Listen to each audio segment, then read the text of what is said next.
অবশেষে দৃশ্যমান হল প্রমত্তা যমুনার বুকে দেশের দীর্ঘতম রেল সেতু বঙ্গবন্ধু রেল সেতু। এই রেল সেতু নির্মাণের সর্বশেষ ৪৯ নম্বর স্প্যানটি গতকাল স্থাপনের কাজ শেষ হয়েছে।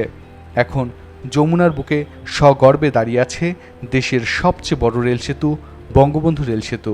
এ ব্যাপারে বঙ্গবন্ধু শেখ মুজিব রেলওয়ে সেতু প্রকল্প পরিচালক আল ফাত্তাহ মোহাম্মদ মাসুদুর রহমান বলেন, বর্তমান সরকারের অন্যতম মেগা প্রকল্প দীর্ঘতম বঙ্গবন্ধু শেখ মুজিব রেলওয়ে সেতু নির্মাণের কাজ ৮৫% শেষ হয়েছে।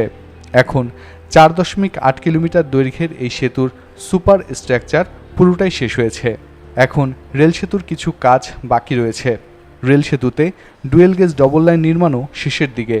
হয়তো আগস্ট মাসে পুরো কাজ শেষ হয়ে যাবে।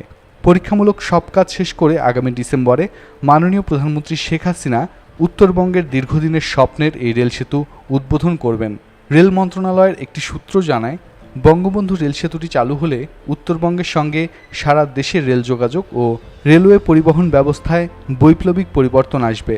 অভ্যন্তরীণ রেল যোগাযোগ বৃদ্ধির পাশাপাশি ট্রান্স এশিয়ান রেলপথে যুক্ত হওয়ার ক্ষেত্রে সক্ষমতা অর্জন করবে বাংলাদেশ।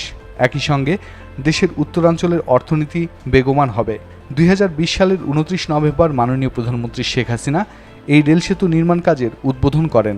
১৬,৭৮১ কোটি টাকা ব্যয়ের মধ্যে ৭২% অর্থ ঋণ দিচ্ছে জাপান ইন্টারন্যাশনাল কোঅপারেশন এজেন্সি, জাপানের IHI, SMCC, ওবাইশি কর্পোরেশন, JFE ও TOA কর্পোরেশন। এই ৫টি প্রতিষ্ঠান নির্মাণ কাজ চালিয়ে যাচ্ছে। বঙ্গবন্ধু শেখ মুজিব রেলওয়ে প্রকল্প পরিচালক বলেন, বর্তমানে বঙ্গবন্ধু সেতু দিয়ে ৩৮টি ট্রেন চলাচল করতে পারে। বঙ্গবন্ধু শেখ মুজিব রেলওয়ে সেতু চালু হলে প্রতিদিন ৬৮টি ট্রেন চলাচল করতে পারবে। নতুন রেল সেতু চালু হলে একদিকে যেমন ট্রেনে গতি ফিরবে, তেমনি যাত্রী ও পণ্য পরিবহনের নতুন দ্বার উন্মোচিত হবে।